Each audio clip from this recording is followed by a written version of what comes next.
Good morning to all. मेरा आज का टॉपिक है लॉजिकल पॉजिटिविज्म। ये 20th सेंचुरी की एक फिलॉसफी है और ये साइंटिफिक चीज़ों पे बिलीव करता है। वियना सर्कल में कुछ लोग थे जिन्होंने अपना एक ग्रुप बनाया था। अच्छा, आपने देखो कुछ चीज़ें बताई हमको। पहले तो क्या बोला, लॉजिकल पॉजिटिविज्म, फिर एक शब्द यूज़ किया आपने वियना सर्कल, है ना। अच्छा ठीक है, आगे बोलो। वियना सर्कल में कुछ लोग थे जिन्होंने अपना एक ग्रुप बनाया था और जिनके विचार लॉजिकल पॉजिटिविज्म मतलब पर थे। ठीक है।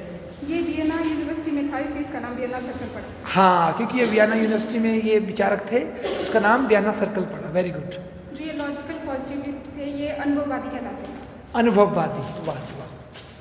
तो अब लॉजिकल पॉजिटिविज्म के बारे में जान लेते हैं। अच्छा एक मिनट रुको, इसे अनुभववादी इनसे पूछते हैं। प्रतीक्षा आप बताओ, अनुभव क्या होता है? अनुभव साधारण भाषा में अनुभव क्या होता है? जो सर एक्सपीरियंस लिया अलग अलग, जैसे सीखना कुछ चीज़ से। कैसे, मतलब मन में ही कि कुछ कैसे से एक्सपीरियंस कैसा होता है? मतलब मन में सीख जाते हैं हम कि कुछ करना पड़ता है? करना पड़ता है, फिर हाँ ना? सोच के भी सीखते हैं। मतलब जो एक्सपीरियंस वाला अनुभव है वो है कुछ करके जो हमें आता है। और करते कैसे? इंद्रियों से करते हैं। महसूस कैसे करते हैं? इंद्रियों से। तो ये इंद्रिय ज्ञान और प्रैक्टिकल करने वाला अनुभव है ना। आगे बोलो बेटिया, शाबाश। लॉजिकल पॉजिटिविज्म हाँ। तार्किक प्रत्यक्षवाद हाँ। एक ऐसी फिलॉसफी है हिंदी में क्या बोलते हैं बेटा इसको? तार्किक प्रत्यक्षवाद। तार्किक प्रत्यक्षवाद। ओके ओके, हाँ। एक ऐसी फिलॉसफी है जो ये हाँ। पूछती है कि जो कुछ हम जान रहे हैं वो सच है या नहीं। वाह आपने कभी ये सोचा है कि हम सच और झूठ को कैसे अलग करते हैं? वाह हम किस बात पर विश्वास करें और कौन सी बात को इग्नोर करें? वाह। आजकल की दुनिया में जहाँ हर तरफ इंफॉर्मेशन है, ये सवाल और भी इम्पोर्टेंट हो गया है। बहुत सुंदर बात, बोलो। तो चलिए आज हम इस सवाल का जवाब ढूंढने की कोशिश करते हैं।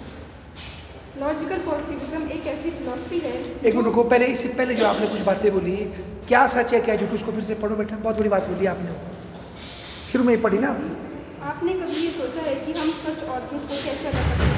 हाँ, सच और झूठ को कैसे अलग करते हैं और हमें किस बात पर विश्वास करना है और किस बात को इग्नोर करना है। बिल्कुल। तो लॉजिकल पॉजिटिविस्ट ने ये कहा हमसे कि आप ये देखो कौन सी बात जो आप जान रहे हो, फैक्ट जो जान रहे हो फैक्ट है, और कौन सिर्फ कल्पना है। कल्पना को मत जानो, किसको जानो? जो रियल है। और रियल क्या है? जो एक्सपेरिमेंट से तय होगा। इसीलिए इन्होंने साइंस की विधि को फिलॉसफी और सोशल साइंस में लाया है इन्होंने, कि साइंस जिस तरह से पढ़ती है, टेस्ट करती है, वही सत्य है। जो साइंस टेस्ट नहीं कर सकती, जो आप लॉजिकली समझ नहीं सकते, छोड़ दो उसको। ठीक है ना, आगे बोलो। लॉजिकल पॉजिटिविज्म एक ऐसी फिलॉसफी है जो हमसे ये कहती है कि हमें उन चीज़ों को मीनिंगफुल समझें जो वेरीफाई की जा सकती हैं। हाँ जी, जो क्या की जा सकती है? वेरीफाई, वही मीनिंगफुल है। अच्छा एक प्रश्न पहले वैसे छूट गया, मेरे से पूछ लिया था। लॉजिकल क्या होता है बेटा, आप बताओ बिटिया। लॉजिकल क्या होता है आपके शब्दों में? डरने की बात नहीं, लॉजिकल क्या होता है? सर कि भाई इस बात की लॉजिक ही नहीं है। बोलो। सर अगर हम बोलते हैं ना, अगर मतलब जो फैक्ट के आधार पर कोई चीज़ कही जाती है तो हम बोलते हैं कि इस चीज़ में लॉजिक है। लॉजिक है, ठीक है। ऐसे। कई बार ऐसे तो लॉजिक होता है कि जैसे सीता उसको देख के बोलती है ये मेरे माता पिता की दूसरी बेटी है, तो लॉजिक के हिसाब से क्या हुई वो उसकी बहन। मतलब लॉजिक ये भी तो होता है कि भाई, मतलब लॉजिक सिर्फ टेस्ट नहीं होता बेटा। लॉजिक एक वो तो होता है कि 2 दूनी 4, 4 दूनी, वो भी लॉजिक है। समझे मेरी बात? 2 दूनी 4, 4 दूनी 8। या मेरे घर के सामने एक पेड़ है, ठीक है, बरगद का पेड़ है। बताओ मेरा घर बरगद के पेड़ से कहाँ है? सामने। लॉजिक है ना, मतलब वो तो इसको भी लॉजिक बोलते हैं। ठीक है ना। या जैसे मैथ का फार्मूला 2 दूनी 4, 4 दूनी 8, 8 दूनी 16, पता है आपको, ये भी ज्ञान है। तो लॉजिकल तार्किक हो और फिर उसको टेस्ट करो। लॉजिकल पॉजिटिविज्म, तर्क देना है और साथ में उसको फिर टेस्ट करना है। 2 बात शब्दों से बनाई है लॉजिकल पॉजिटिविज्म। ठीक है, आगे बोलो। शाबाश बेटा। मतलब कि जो चीज़ हम सबूत के साथ जान सकते हैं वही असली ज्ञान है। हाँ, इस फिलॉसफी में ये कहा गया है कि मेटाफिजिक्स, जो चीज़ें दिखाई नहीं देती, जिन्हें हम प्रूफ नहीं कर सकते, उन पर हम विश्वास नहीं कर सकते। मेटाफिजिक्स में जो चीज़ें, मेटाफिजिक्स एक ब्रांच है ज्ञान की जो कि परालौकिक बातें करती है। परालौकिक जो हम इंद्रियों से प्राप्त नहीं कर सकते, तो उनके बारे में मत सोचो, है ना। तो मैं आपको बताऊं, क्योंकि बिटिया तो और बताएगी आपको, मैं भी थोड़ा पढ़ा इस आपके चक्कर में। एक्चुअली वेस्टर्न फिलॉसफी में इमैनुअल कांट ने पहले बोल दिया था ये बात कि 2 तरह के ज्ञान होते हैं, एक फिनोमिनल, एक न्यूमोलॉजिकल।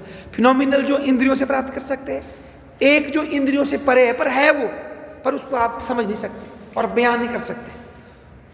तो उसी लॉजिक को इन्होंने आगे ले गए कि जो चीज़ हम बयान नहीं कर सकते तो वो काम का क्या है, व्यर्थ है वो। तो इन्होंने वहाँ ले गए उसको, ठीक है ना। आगे बोलो, शाबाश बेटा। इसका मतलब है कि अगर हम कोई ऐसी बात कर रहे हैं जो ना टेस्ट की जा सकती है ना देखी जा सकती है, तो वो बात बेकार है। ओके, वो बात फिर बेकार। बेकार है। कोई एग्जांपल दो ऐसी बात का जो ना देखी जा सकती है ना क्या की जा सकती है, ना टेस्ट की जा सकती है, वो बात बेकार है। कोई एग्जांपल दो आप ऐसी बात का। है कोई ऐसी बात जो मानते हैं हम पर वो देखी भी नहीं जा सकती और टेस्ट भी नहीं की जा सकती? सबसे बड़ी बात है भगवान। हाँ जी, जैसे कि पर मानती है भगवान आप? हाँ जी, शर्म नहीं आती है आपको? लॉजिकल पॉजिटिविज्म पढ़ रही हैं, बोलो क्यों मानती है? फिर इसका अगेंस्ट जाओ ना, बोलो। अपना विचार होते सबके है अपना अपना क्या है? आस्था। आस्था है। किसी को मतलब हम ये बोल सकते हैं, ठीक है भगवान को हम टेस्ट नहीं कर सकते, उसको और क्या बोला आपने, देख नहीं सकते, परंतु भगवान के कॉन्सेप्ट से जो मुझे शांति मिलती है वो तो मैं फील कर सकता हूँ ना।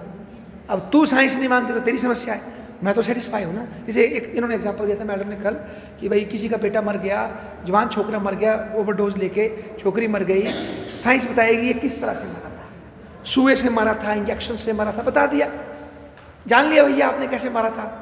अब बताओ क्या करना है? उसकी तुलना में जिस आदमी ने ये मान लिया कि इसका जीवन इतना ही लिखा था, प्रभु के ऊपर है, प्रभु जन्म दे रहा है, प्रभु ही छोड़ रहा है, तो मुझे लगता है उस साइंटिस्ट की तुलना में जिसने ये मान लिया ना वो आराम से जी सकता है। साइंटिस्ट नहीं जी पाएगा क्योंकि उसने स्वीकार कर लिया। तो मतलब कई चीज़ें लॉजिक से और टेस्ट से परे होती है पर हम फील कर सकते हैं उसको, ठीक है। ये विज्ञान नहीं मान रहे उसको, समझे? तो भगवान एक एग्जाम्पल है इसका ना, मैं तो काउंटर दे रहा है इसका। आगे बोलो बेटा, शाबाश। लॉजिकल पॉजिटिविज्म का फोकस ज्ञान पर है, ना कि विश्वास पर। ज्ञान पर, यस, ठीक है। मतलब कि हम विश्वास करने की जगह पर जानने पर ज़्यादा जोर देते हैं। अब देखो इसमें जो मैडम ने शब्द किया ना, इसका फोकस ज्ञान पर है, सही। पर कौन से ज्ञान पर? इंद्रिय ज्ञान पर, क्योंकि जो हमने भी डिस्कस किया वही तो ज्ञान है। अध्यात्म से बड़ा ज्ञान क्या है? मतलब अपने को जानने से। पर ये उस ज्ञान को नहीं मानते, ये मानते जो इंद्रियों से प्राप्त किया जा सकता है उसी, मतलब जो आप कहते हैं ना कि ये नॉलेज है, ये नॉलेज नहीं है, ये अनपढ़ है, ये डफर है, ये अपने आप में बहुत बड़ी राजनीति है, समझे आप? कि किसी को अनपढ़ लेवल करना और किसी को क्या लेवल करना, पढ़ा लिखा। कि लोकल में बोल रहा है तो ये बेवकूफ़ है, इंग्लिश बोल रहा है तो ये समझदार होगी लड़की, ये अपने आप में क्या है। वैसे ये इनके फिलॉसफी है कि ज्ञान क्या है, ज्ञान ही चाहिए, पर कौन सा? इंद्रिय ज्ञान, ठीक है बेटा, शाबाश बेटा, बोलो, गुड। अब सोचिए कि जब तक कोई बात हमारे समक्ष प्रमाण के साथ नहीं आती तब तक हम उसे सही कैसे मान सकते हैं? सही बात। इस फिलॉसफी का सिंपल प्रिंसिपल है, अगर कुछ ऐसा है जिसे हम वेरीफाई कर सकते हैं तो वो मीनिंगफुल है, अगर नहीं कर सकते तो हम उसे साइड नहीं कर देते हैं। बिल्कुल सही। तो आप सोचिए कि क्या हम अपनी डेली लाइफ में लॉजिकल पॉजिटिविज्म का यूज़ करते हैं? क्या हम हर बात को वेरीफाई करते हैं या कभी कभी आंख मूंद कर विश्वास कर लेते हैं? बोलो भाई, आप प्रश्न पूछा इन्होंने आपसे, क्या हम डेली लाइफ में लॉजिकल पॉजिटिविज्म का प्रयोग करती हैं या बहुत सी बातों को ऐसे ही मान लेते हैं? सर वैसे तो हम ऐसे ही मान लेते हैं कुछ बातों को, जैसे कि भूत प्रेत हो गए। अच्छा, यस सर। और ठीक है, चलो आपकी बात भी सही है, ठीक है। अच्छा आप बोलो बेटा। आपको क्या लगता है, क्या सच को जानने के लिए सिर्फ एविडेंस होना ज़रूरी है? हाँ, लॉजिकल पॉजिटिविज्म का एक इम्पॉर्टेंट पहलू है जिसे हम समझते हैं, जो इसका सबसे बड़ा रोल है, जोर से बोलो बेटा। वेरीफाइबिलिटी। वेरीफाइबिलिटी, इसका सबसे बड़ा गुण है वेरीफाइबिलिटी। क्या लिख सकते हो आप? स्पेलिंग लिखी है आपने? हिंदी में लिख दो, वहाँ बच्चों को पता लगे शब्द वेरीफाइबिलिटी। वेरीफाइबिलिटी, वेरीफाई करना किसी चीज़ को, शाबाश, सत्यापित करना, ऐसा बोलते हैं ना हिंदी में, है ना, सत्यापित, शाबाश बेटा, आगे बढ़ो, गुड।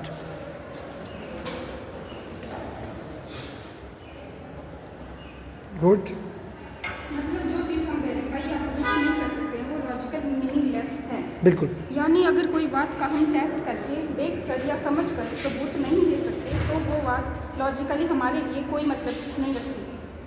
अब सोचिए कि हम अपनी ज़िंदगी में कितनी बातें सुनते हैं जो सिर्फ हवा में होती हैं, हाँ। उनका कोई प्रूफ नहीं होता। लॉजिकल पॉजिटिविस्ट का कहना है कि ऐसी बात जिनका कोई फिजिकल या ऑब्जर्वेबल प्रूफ नहीं है उन्हें हम मीनिंगफुल नहीं मान सकते। लॉजिकल पॉजिटिविज्म का बेसिक प्रिंसिपल यह है कि हम हर स्टेटमेंट को दो कैटेगरीज में डाल सकते हैं, एनालिटिकल और सिंथेटिक। लिखो, बहुत बढ़िया, एजे एयर की बात बोल रहे हैं आप, लिखो इसको, शाबाश। लॉजिकल पॉजिटिविज्म बोलता है हर जो कोई आप बात रखते हो उसके दो ही तरह के होते, असल में 3 तरह के होते, पर ये 2 ही मानता है। बताओ, एक बोला मैडम ने एनालिटिकल स्टेटमेंट, कोई स्टेटमेंट कैसी है? एनालिटिकल, शाबाश। और दूसरा सिंथेटिक। सिंथेटिक होता है किसी चीज़ से जुड़कर बना। देखो बोला क्या मीनिंग है इसका ना, पहले तो ये बता देंगे, नहीं तो फिर हम सर्च करेंगे। एनालिटिकल और सिंथेटिक, तीसरे को नहीं मानते ही। आगे बोलो, शाबाश। एनालिटिकल स्टेटमेंट वो होते हैं जो डेफिनेशन के बेस पर सच होते हैं। इन्हें वेरीफाई करने के लिए रियल वर्ल्ड प्रूफ नहीं चाहिए होते हैं। अच्छा, जो डेफिनेशन के बेस पे ही सत्य है, जैसे कि बोला जैसे अगर मैं ये कहूँ कि सब बैचलर्स अनमैरिड होते हैं, हाँ, तो ये बात सच है। बोलो क्योंकि ये डेफिनेशन ही ऐसी है, बैचलर्स का मतलब ये अनमैरिड होता है। हाँ, ब्यूटीफुल, कि भाई जो भी बैचलर है, कुवारा या कुवारी है, वो अनमैरिड है। या फॉर एग्जांपल बिल्ली मतलब कैट, लॉजिकल है ना, बिल्ली मतलब कैट। इस तरह की स्टेटमेंट हुई लॉजिकल। इसको टोटोलॉजिकल भी कहता है, जो स्वतः ठीक होती है, ठीक है ना। आगे बोलो, शाबाश बेटी। तो इस बात को प्रूफ करने की हमें ज़रूरत नहीं है। नहीं, सिंथेटिक स्टेटमेंट वो होते हैं जिन्हें हम एक्सपीरियंस या ऑब्जर्वेशन के थ्रू प्रूफ कर सकते हैं। गुड, जिनको हम स्टेटमेंट और एक्सपीरियंस और हाँ observation। प्रूव कर सकते हैं। बोलो बेटा, शाबाश। जैसे ये कहना कि वाटर 100 डिग्री सेल्सियस पे बॉईल होता है, इस बात को हम वेरीफाई कर सकते हैं, यानी यह बात सच है क्योंकि इसे हम टेस्ट और एक्सपीरियंस कर सकते हैं। या कोई और उदाहरण दो बच्चों, आप इन्होंने साइंस का एक उदाहरण दिया, और दो सिंथेटिक इसका उदाहरण दो कोई, इन्होंने बड़ा अच्छा। चलो पढ़ के आए, पर आप ऐसे दो। जैसे सर, अगर हम बोलेंगे कि जैसे इलेक्ट्रॉन है, ऐसे बोलेंगे कि अगर उसको विश्लेषण करना पड़ेगा ना, जानना पड़ेगा कि जैसे कोई स्टेटमेंट उदाहरण के लिए, जैसे कि अगर मैं यहाँ से नीचे कूदूंगा तो नीचे ही जाऊंगा, ऊपर नहीं आऊंगा। ये गुरुत्वाकर्षण का नियम है, न्यूटन का नियम है कि वो चीज़ नीचे ही आएगी, पृथ्वी खींचेगी। अगर मैं टेस्ट करना चाहूँ तो मैं कूद सकता हूँ, ठीक है जी। मतलब न्यूटन ने एक बार प्रूव कर दिया, आप टेस्ट करते हैं, ठीक है जी। तो मतलब कई ऐसे एग्जाम्पल है कि आप खुद टेस्ट करें। या हम आज महिला दिवस हो रहा है ऊपर, तो हम ये बोले कि लड़कियाँ पढ़ेंगी तो सशक्त होंगी, तो इसके लिए हम ऐसी लड़कियां लेंगे जो पढ़ी लिखी, उनसे इंटरव्यू लेंगे, जो कम पढ़ी लिखी उनका भी इंटरव्यू लेंगे, और पहुंच जाएंगे अपने निष्कर्ष पे। सही है कि गलत है ना? आगे बोलो बिटिया। लॉजिकल पॉजिटिविज्म एक इन्फ्लुएंशियल फिलॉसफी है, लेकिन हर थ्योरी की तरह इस पर भी कई तरह के चैलेंजेस आए। Challenges, okay, good. इनमें सबसे बड़ा चैलेंज दिया था फिलोसफर कार्ल पॉपर ने। कार्ल पॉपर ने चैलेंजेस को, गुड। पॉपर ने लॉजिकल पॉजिटिविज्म के वेरिफिकेशन प्रिंसिपल को क्रिटिसाइज करते हुए अपना खुद का एक प्रिंसिपल दिया, जिसे हम फॉल्सिफिकेशनिज्म कहते हैं। ब्यूटीफुल, लिखो वहाँ। उसने बोला वेरिफिकेशन के बजाय साइंस होनी चाहिए फाल्सिफिकेशन पर। फाल्सिफिकेशन को हिंदी में क्या बोलेंगे? झूठ साबित करने पर, ठीक है। कार्ल पॉपर कौन पढ़ रहा है? पढ़ना पड़ेगा भैया, ये बड़ा प्राण खाएगा आपके। कौन है कार्ल पॉपर पढ़ना? चलो फिर पूछते हैं आप। अच्छा, फाल्सिफिकेशन प्रिंसिपल, अच्छा गुड। बोलो बेटिया, शाबाश, बहुत अच्छा पढ़ा है आपने, गुड। पॉपर का कहना था कि किसी थ्योरी को वेरीफाई करना हमेशा जरूरी नहीं होता है। मतलब हमारी सारी नॉलेज इस बात पर नहीं टिकी है कि हम हर थ्योरी को वेरीफाई चेक करें, गुड। पॉपर कहते हैं कि असल देखो इसका एग्जांपल देखो, जो आपने बोला एग्जांपल लेते हैं साक्षात, कि पानी 100 डिग्री पे उबलता है। हर बार टेस्ट करने की जरूरत थोड़ी है, लिख दिया वैज्ञानिक ने, मान लो उसको। हर बार टेस्ट करते रहेंगे तो हम उस काम में उलझ जाएंगे यार, ठीक है ना। अच्छा आगे बोलो बेटा। पॉपर कहते हैं कि असल में हमें यह देखना चाहिए कि कोई थ्योरी गलत कैसे साबित की जा सकती है। हाँ, मतलब कोई भी थ्योरी है उसको चैलेंज करने को देखो, आपकी गलत कैसे साबित हो सकती है, कमी कहाँ है उसमें, उल्टा देखो, है ना। शाबाश, और बोलो। अगर कोई थ्योरी कभी भी गलत साबित नहीं हो सकती तो वो थ्योरी साइंटिफिकली वैलिड नहीं मानी जा सकती। क्या बोला? अगर कोई थ्योरी कभी भी गलत साबित नहीं हो सकती तो वो थ्योरी साइंटिफिकली वैलिड नहीं मानी जा सकती। ब्यूटीफुल। मैं तो उल्टा सोचता था, आप भी सोचते थे उल्टा कि नहीं, कि साइंटिफिक थ्योरी तो हमेशा सही होनी चाहिए। पर पॉपर क्या बोलता है? नहीं, उल्टा। जिस थ्योरी में गलत होने की संभावना नहीं, वही थ्योरी क्या है, वो साइंटिफिक नहीं, वो गुस्सी है फिर। क्योंकि अगर सिचुएशन बदलेगी तो थ्योरी क्या हो जाएगी? गलत। फॉर एग्जाम्पल मैंने बोला पढ़ी लिखी औरतें अनपढ़ औरतों से ज़्यादा सशक्त है, ये हमारी एक हाइपोथेसिस है। अब हम स्टडी करेंगे, लड़कियों को पढ़ेंगे। पर अगर हमने ये पाया सपोज कि ज़्यादा पढ़ लिख के औरत सशक्त तो होती है, पर कई बार उसके अंदर एक ऐसा ईगो पैदा होता है कि कॉम्प्रोमाइज़ नहीं करती है, और गृहस्थ आश्रम में नहीं जाती, कुमारी रह जाती है, कुत्ते बिल्ली पाल के बैठ जाती है। तो उसकी तुलना में जो कम पढ़ी लिखी है, जोता कर लेती है, वो बेटर कामयाब हो रही है, उसके परिवार चल रहा है। अगर उस एंगल से भी देखें जीवन के, उसके जीवन में लोनलीनेस है, वो नशे का डोज लगा रही है तब शांत हो रही है। दूसरी, वो परिवार में खुश है, बच्चों के साथ खुश है। तो अगर वो गलत साबित हो सकती तभी थ्योरी है ना, अगर गलत ही नहीं साबित हो तो पढ़ना क्यों? तो मतलब साइंस वो है जिसमें गलत होने की संभावना है। जैसे न्यूटन का जो नियम है ना गुरुत्वाकर्षण का, देखो क्यों साइंस है वो, यहाँ तो हम टेस्ट कर सकते हैं, पर जैसे ही मेरे पीछे गति आएगी ना जोर से, अब साइंस में पढ़ा होगा आपने क्या होता है वो, जिससे रॉकेट उड़ते हैं धरती से, प्लायन वेग। यहाँ से अगर मुझे उड़ना है, मेरे पीछे ऐसा रॉकेट फिक्स करो जो 1 सेकंड में 11 किलोमीटर के कितने किलोमीटर दौड़ सकता है, मैं उड़ जाऊंगा यहाँ से। और अगर आप चांद पे जाओगे तो गुरुत्वाकर्षण का नियम क्या हो जाएगा? चेंज। स्पेस में जाओगे गुरुत्वाकर्षण का नियम क्या हो जाएगा? चेंज, क्योंकि उसकी बेसिक शक्तियाँ क्या हो गई? शर्तें चेंज हो गई। ठीक है ना बेटा, वही बात है। आगे बोलो बेटा, शाबाश। इसका मतलब यह है कि यदि हम कोई साइंटिफिक थ्योरी के बारे में यह समझ पा रहे हैं कि उसका गलत होना पॉसिबल है तो वो थ्योरी मीनिंगफुल है। गुड। इस प्रिंसिपल को पॉपर ने फॉल्सिबिलिटी का नाम दिया। पॉसिबिलिटी। फॉर एग्जाम्पल, न्यूटन के लॉज ऑफ मोशन एक वक्त पर यूनिवर्सल ट्रुथ जैसे समझे जाते थे। बिल्कुल सही बोला। लेकिन जब आइंस्टीन ने अपना थ्योरी ऑफ रिलेटिविटी दिया तो न्यूटन की थ्योरी को गलत साबित किया गया। ब्यूटीफुल। थोड़ा और पढ़ा, और क्या पढ़ा? बोलो बोलो। अगर कोई थ्योरी कभी गलत नहीं हो सकती तो उसे मीनिंगफुल नहीं समझा जा सकता। चलो इसको मैं एक्सप्लेन करता हूँ। आपने बोला न्यूटन ने किताब लिखी थी प्रिंसिपिया नाम से, प्रिंसिपल्स ऑफ मैथमेटिकल कैलकुलेशन। उसने बताया कि मैथमेटिकली हम इन ग्रहों की मूवमेंट देख सकते हैं और ये मतलब ये आपस में मूव कर रहे हैं और परे जा रहे हैं। 3 नियम दिए थे उसने, है ना, first law, second law, third law. और उनको एक टाइम इतना मानते थे, विज्ञान की तरह दीवाने हो गए लोग न्यूटन के। भगवान से ऊपर न्यूटन हो गया साइंटिस्टों के लिए। तभी उसके बाद अगस्त काम्टे जैसे लोग पैदा हुए जिन्होंने की विज्ञान बनाने की सोची, आर्ट्स को भी। ठीक है जी। पर 20वीं शताब्दी की शुरुआत में अपने भाई आइंस्टीन ने और एक श्रोडिंगर और 2-3 लोग और हाइजेनबर्ग, इन लोगों ने ये पाया कि फिक्स तो कुछ भी नहीं है दुनिया में, मैथमेटिकली बिल्कुल सही नहीं है, थर्ड डायमेंशन भी है। उसको उसे जो नई फिजिक्स है उसको बोलते हैं, बच्चे पढ़ते हैं साइंस वाले, क्वांटम फिजिक्स, जो ये बोलती है कोई भी चीज़ स्टैटिक नहीं होती, मूवमेंट करती रहती है। ठीक है जी। तो मतलब सच्चाई जो है वो रिलेटिव है, कोई भी एक परम सत्य नहीं आप प्राप्त कर सकते। जो मैं देख रहा हूँ वो मेरा सत्य है, आपके एंगल से आपका सत्य है। थोड़ा साइंस की समझ है तो कोई वीडियो देखो साइंस की, वो बताएंगे रिलेटिविटी क्या होती है। ठीक है। जैसे फॉर एग्जाम्पल मेरी आवाज़ जा रही है, इनको पहले पहुँच रही है, उनको बाद में पहुँच रही है, समझा? रिलेटिव है, सच फिक्स पॉइंट कोई नहीं है फाइनल। तो ये देखो इन्होंने बात निकाली। तो उसके बाद वो न्यूटन की थ्योरी क्या हो गई? चैलेंज हो गई। और पर फायदा किसका हुआ? समाज का फायदा हुआ ना, ओवरऑल समाज क्या हो गया? इंटेलिजेंट हुआ है। ठीक है ना, आगे बोलो, शाबाश बेटा। पॉपर का ये पॉइंट लॉजिकल पॉजिटिविज्म के वेरिफिकेशन प्रिंसिपल के अपोजिट था। दूसरा क्रिटिसिज्म यह था कि लॉजिकल पॉजिटिविज्म का वेरिफिकेशन प्रिंसिपल खुद ही अपने स्टैंडर्ड पर खड़ा नहीं होता है। अच्छा। इसमें यह था कि क्या वेरिफिकेशन प्रिंसिपल को खुद वेरीफाई किया जा सकता है? देखो जैसे पहली बात लड़की ने बोली, क्या बोली? जब न्यूटन की थ्योरी को पॉपर ने फॉल्सिफाई किया तब आगे बढ़े हम, समझे? वेरीफाई नहीं किया, फॉल्सिफाई किया। उससे पहले उसको वेरीफाई करते रहे। यही है फिजिक्स। ठीक है जी। जब उसको चैलेंज कर दिया तब नया विज्ञान और आया। तो जुटलाने पर नए विज्ञान की प्रगति होती है, सत्यापित करने से नहीं। सत्यापित करने से जो आपको पता है उतना ही पता है, आपको नया जानने के लिए उसकी कमी बाहर आनी चाहिए, ऐसा बोलता है। आगे बोल बेटा, शाबाश। लॉजिकल पॉजिटिविज्म पर यह बहुत बड़ा आक्रमण था क्योंकि यह अपने ही रूल्स को वैलिड करने वाली बात हो गई थी। अच्छा। यानी जो प्रिंसिपल खुद अपने आप में वेरीफाई नहीं हो सकता, उससे दूसरी चीज़ें कैसे वेरीफाइड हो सकती है? जैसे कि फॉर एग्जाम्पल इसी लाइन को पढ़ो दोबारा, थोड़ा मैं छूट गया ना मेरे से। सेकंड वाला, फर्स्ट तो आपने बताया ना, सेकंड वाला पढ़ो। हाँ पढ़ो। दूसरा क्रिटिसिज्म यह था कि लॉजिकल पॉजिटिविज्म का वेरिफिकेशन प्रिंसिपल खुद ही अपने स्टैंडर्ड पर खड़ा नहीं होता है। अच्छा, अपने स्टैंडर्ड पे खड़ा नहीं होता है। अच्छा, फिर इसमें यह था कि क्या वेरिफिकेशन प्रिंसिपल को खुद वेरीफाई किया जा सकता है?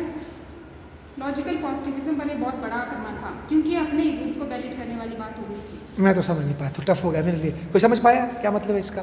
कि ये बोल रहे हैं वेरिफिकेशन प्रिंसिपल खुद कोई वेरीफाई नहीं कर सकता। क्या मतलब है इसका, बता सकते हो आप? मेरा तो काम नहीं कर रहा दिमाग। आप चलो ढूंढेंगे। गुड, बोलो। यानी जो प्रिंसिपल खुद अपने आप में वेरीफाई नहीं हो सकता, उससे दूसरी चीज़ें कैसे वेरीफाइड हो सकती हैं? हाँ, यह एक फिलोसफिकल डायलेमा है जिसे लॉजिकल पॉजिटिविस्ट एड्रेस करने में असफल रहे। ठीक है, शाबाश, ताली बजाओ उनके लिए। इतना टफ टॉपिक के बारे में धन्यवाद भाई।